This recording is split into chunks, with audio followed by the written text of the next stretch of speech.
இலை ஒன்றில் மேடை அமைத்து ஒளி வாங்கி கையில் கொடுத்து பறவைகளை பாடச் செய்வேன்.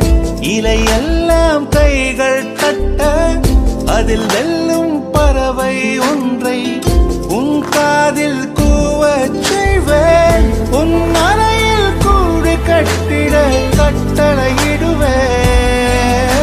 உன்னோடு நான் நீந்த விடுவேன். நீ குடித்து முடித்து துவட்டத்தான் என் காதல் மடித்து தந்திடுவேன்.